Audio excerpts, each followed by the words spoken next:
What's up, everybody? This Eat a Profit here to do another video. And this video is going to be called Henry Cejudo should get the next shot at Alexander Volkanovski. And this is the reason why. So yes, Henry Cejudo should get the shot against Alexander Volkanovski. Henry Cejudo is the most accomplished man in all of mixed martial arts. This guy is a former Olympic champion, as well as a former flyweight champion and a former bantamweight champion. He was never beat for either title. He went ahead and retired. And if you think about it, this happens all the time, where champions go up and skip the line. Conor McGregor did it at lightweight. Israel Adesanya did it at light heavyweight. John Jones is about to do it at heavyweight, hopefully. So people do this all the time. Now, the difference is that Henry Cejudo retired and left the drug testing pool. And that's the one difference between him and the other guys. So if Henry Cejudo was really serious about challenging for the featherweight title, he's going to have to get back into the drug pool. He's going to have to start getting drug tested again, and people are going to take him seriously, which is probably why Dana White hasn't really really been on board. And that's my opinion. I think that's why he really hasn't been on board with it, because Henry Cejudo was not in the drug testing pool. I think if he did that, then Dana White would have to take him seriously, and he probably will get the next title shot. This is the other reason why he should get the title shot. The featherweight division is a hot mess. Who is Alexander Volkanovski even going to defend his title against right now? He just beat Max Holloway. He just beat Brian Ortega. So those are the only viable people in the division. Those two people have whipped the ass of everybody else in the division. There's literally nobody else in the division for him to fight. Is at the point now where you have to go through Holloway or Ortega to even be considered viable as a challenger or a contender. If you can't beat either one of those guys, how can you get a shot at Volkanovski? It won't make sense. And that's where Henry Cejudo steps in. He's a viable challenger because he's the former champion of the two weight classes below featherweight.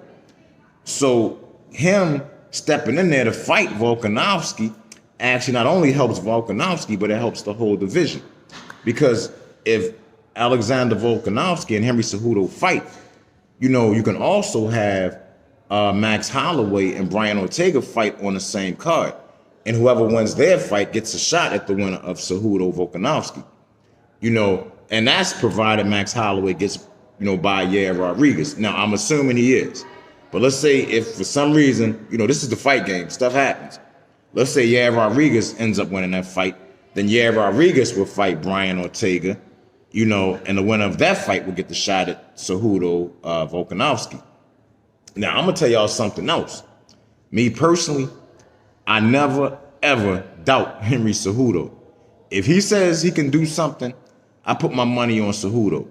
So if Cejudo says he can win that featherweight title, I believe him. If Cejudo said he was going up to lightweight, the challenge for the title, and win it, I would believe him. That's how much faith I have in that dude. That's just the fighter he is to me. He's just on that level. I think this guy can pretty much beat anybody he says he can beat. And he's done it up to this point. He's won 2 different titles. You know what I'm saying? So I have no reason to doubt him. And like I said, and one other good thing about Cejudo fighting Volkanovski, and then, you put Ortega and Holloway on the same card, that gives the division a chance to create some new contenders, or at least one new contender, one viable contender. Because Cejudo will be fighting Volkanovski, and Holloway and Ortega will be fighting each other, which means they won't be beating nobody else's ass in the division. And so to me, it's just a win-win, and it makes the most sense. It really does make the most sense because, like I said, I can't think of one contender Volkanovski can fight. Who can he fight in the division? I mean, I don't really want to see him fight Holloway again, and he just beat Ortega. So the only way either one of those guys, to me, would get another title shot would be they would have to fight each other to determine who gets it. And like I said, that'll keep the rest of the division from getting beat up by these two guys. Because to be honest, in my opinion, Volkanovski is the champ. He's the best. but Ortega and Holloway are the next two best. And they've beaten, between the two, they've beaten the entire division except for Yair Rodriguez. And, you know, in my opinion, his time is coming. So, and like I said, and if it don't, like I said, if Yair Rodriguez beats Holloway, then Yair Rodriguez can fight Ortega. And then, I mean, you know, with the way it is, with the way I said it and the way it plays out, you could end up having Yair Rodriguez fighting Henry Cejudo, which is a fresh matchup. You could have Max Holloway fighting Henry Cejudo or Brian Ortega. You know what I'm saying? You could have Yair Rodriguez fighting Alexander Volkanovski. And see what I'm saying? You got a whole bunch of fresh matchups here. So what they should be doing is thanking Henry Cejudo, because actually him stepping in to fight Volkanovski helps the division out quite a bit. Because like I said, the way things have played out is really getting, the division is kind of imploding on itself. You know what I'm saying? It's like, it's just no interesting matchups, you know, unless Cejudo does step in. So I hope that Cejudo goes ahead, unretires, gets back in the drug testing pool, and they make this fight happen. And to be honest, if they do fight, if Henry Cejudo does fight Alexander Volkanovski, I'm putting my money on Cejudo. And, you know, I could be wrong. You know, I've been wrong before. But I would definitely put my money on Cejudo, because I never bet against Henry Cejudo.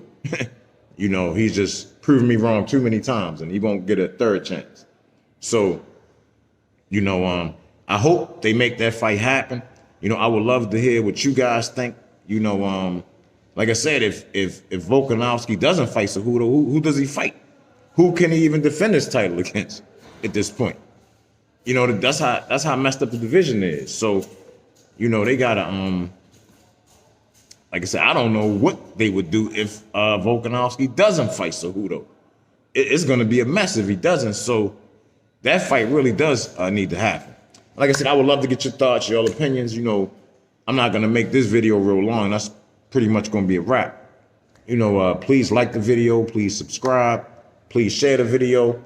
And like I said, if you have any thoughts or opinions, please share them. Or if there's a better way to go about things that I'm not saying, you know, let me know that too. You know, I don't think I know everything. So, you know, I would love to hear you guys' thoughts and opinions on this. I'm going to go ahead and wrap it up. Thank you for watching the video, everybody. I love you. Everybody, please stay safe, stay strong, stay healthy. Peace.